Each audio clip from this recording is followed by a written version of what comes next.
Welcome to పొలిటెంట్ media. ఉపరాష్ట్రపతి పదవికి సంబంధించి 2 పక్షాలు అభ్యర్థులను ప్రకటించాయి. ఇక ఎన్నిక అనివార్యం కానున్నాయి. సెప్టెంబర్ 9న ఈ ఎన్నిక జరగబోతుంది.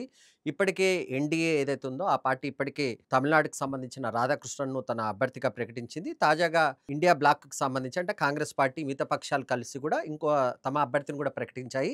తెలంగాణ ప్రాంతానికి సంబంధించిన జస్టిస్ బి. సుదర్శన్ రెడ్డిని తమ అభ్యర్థిగా ప్రకటించాయి. సో 2 ప్రాంతాలకు సౌత్‌కు సంబంధించిన ఇద్దరు నేతలు ఈసారి పోటీ పడబోతున్నారు. ఒకరు తమిళనాడుకి సంబంధించిన వాళ్ళు, మరొకరు తెలంగాణకు సంబంధించినంత వరకు. ఏ రకంగా ఈక్వేషన్స్ చూసుకున్నా, బలాబలాలు చూసుకున్నా ఖచ్చితంగా ఇండియా కూటమికి సంబంధించిన బి. సుదర్శన్ రెడ్డికి అంత ఈజీ కాదు గెలవడం. ఒకవేళ మిగతా పక్షాలు అనూహ్యంగా బీజేపీకి సంబంధించి గాని, ఇతర పార్టీలకు సంబంధించిన వాళ్ళు ఓట్లేస్తే తప్ప ఆయన గెలిచే అవకాశం ఉండదు. మరోవైపు ఎన్‌డీఏకి సంబంధించినంత వరకు అంటే బీజేపీకి సంబంధించి ఎన్‌డీఏ పక్షాలకు సంబంధించి మంచి మెజార్టీ ఉన్నట్టుగా కనపడుతుంది. ప్రస్తుతం 782 అంటే రాజ్యసభ, లోక్‌సభకు సంబంధించి సంఖ్య ఉంటుంది. దాంట్లో దాదాపు 395కు వరకు వస్తే మెజార్టీ వస్తే అభ్యర్థి విజయం సాధించినట్టు అవుతుంది. బీజేపీకి సంబంధించి అంటే ఎన్‌డీఏ కూటమికి సంబంధించినంత వరకు దాదాపు 425కు పైగా బలం ఉన్నట్టుగా కనిపిస్తుంది.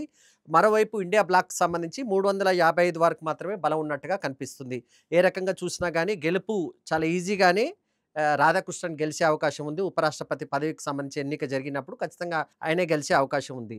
అయితే తెలుగు ప్రాంతానికి సంబంధించినంత వరకు 2, 3 పార్టీస్ ఇక్కడ మనకు కనిపిస్తున్నాయి. ముఖ్యంగా తెలంగాణ, ఆంధ్రప్రదేశ్‌కి సంబంధించినంత వరకు తెలుగు స్పీకింగ్ పీపుల్‌కి దీనికి సంబంధించి, తెలుగు మాట్లాడే వాళ్ళకి సంబంధించి ఏదైనా అంశం తెరపైకి తీసుకొస్తుందని ఒక చర్చ జరిగింది. ముఖ్యంగా తెలుగుదేశం పార్టీ ఇప్పుడు ఇండియా కూటమి ఏదైతే అభ్యర్థిని ప్రకటించిందో అంటే జస్టిస్ సుదర్శన్ రెడ్డిని ప్రకటించిందో అతనికి తెలుగుదేశం పార్టీ గాని, వైసీపీ గాని అదేవిధంగా తెలంగాణ ప్రాంతానికి సంబంధించిన బీఆర్ఎస్ పార్టీ మద్దతు ఇస్తాయా అనే అంశం పైన కొంత చర్చ జరిగినప్పటికీ తెలుగుదేశం పార్టీ మాత్రం లేదు మేము కూటమిలో ఉన్నాం. బీజేపీకి సంబంధించిన కూటమిలో ఉన్నాం కనుక మేము రాధాకృష్ణన్‌కే ఖచ్చితంగా మద్దతు ఇస్తామని స్పష్టం చేయడమే కాదు నామినేషన్‌లో తెలుగుదేశం పార్టీకి సంబంధించిన సభ్యులు కూడా సంతకం చేయబోతున్నారు. ఇక వైసీపీకి సంబంధించినంత వరకు ఇప్పటికే కేంద్ర మంత్రి రాజ్‌నాథ్ సింగ్ జగన్మోహన్ రెడ్డితో మాట్లాడారు. ఆయన కూడా హామీ ఇచ్చినట్టుగా కనబడుతుంది. సో వైసీపీ కూడా ఎన్‌డీఏకు సంబంధించిన అభ్యర్థిని గెలిపించేంత రాధాకృష్ణన్‌కి మద్దతు ఇచ్చే అవకాశం ఉంది.